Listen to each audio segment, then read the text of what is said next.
High friends, welcome to my channel. আজি মই আপোনালোকৰ ওচৰত আলু চাট মছলাৰ ৰেচিপি এটা লৈ আনিছোঁ।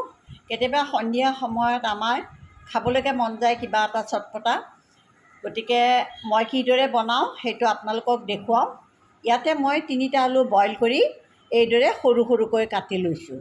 এতিয়া মই এখন পেন বহাই দিছোঁ আৰু ইয়াতে অলপ তেল দি দিছোঁ, ৰিফাইন তেল অলপ দিছোঁ।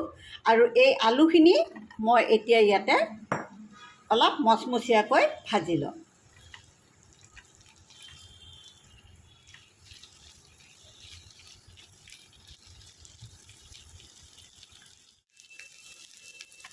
এইদৰে অকণমান ভাজি ল'লে খাবলৈ টেষ্টি হয়।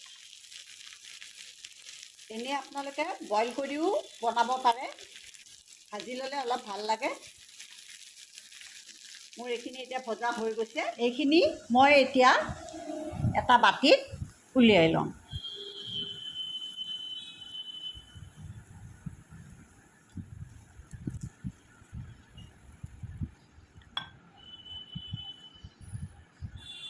এতিয়া ইয়াতে মই মছলাখিনি মিক্স কৰিব লাগিব। তাৰ বাবে ইয়াতে মই লৈছোঁ চাট মছলা আধা চামুচ, ৰেড চিলি পাউডাৰ আধা চামুচ, নিমখ অলপ, আন্দাজমতে নিমখ দিব, জালুকৰ গুড়া আধা চামুচ, আৰু জিৰা অলপমান টাৱাত মই ভাজি লৈ গুড়া কৰি লৈছোঁ এচামুচ, আমচুৰ পাউডাৰ এচামুচ, আৰু চেনি আধা চামুচ। এই গোটেইখিনি আপোনালোকে এইদৰে মিলাই ল'ব। মোৰ মিলোৱা হৈ গ'ল এইখিনি।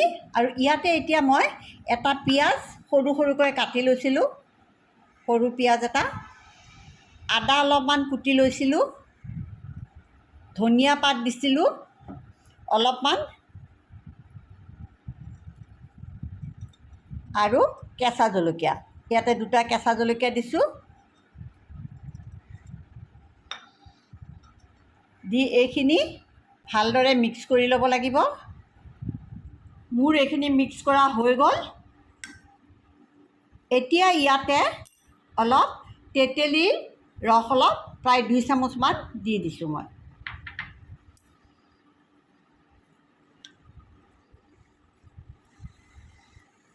আৰু ওপৰতে অলপমান ভুজিয়া দি দিব।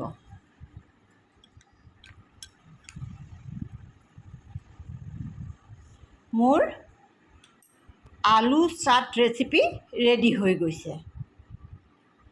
এতিয়া পৰিৱেশন কৰিব পাৰে।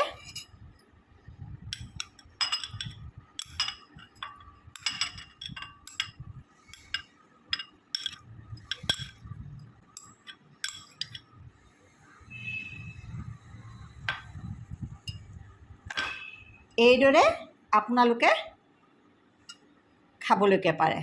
বিৰাটেই টেষ্টি হয়, ধুনীয়া গোন্ধ এটা ওলাইছে, খাবলৈকে ভাল লাগিব। আপোনালোকেও ঘৰত এইদৰে আলু চাট বনাই চাব।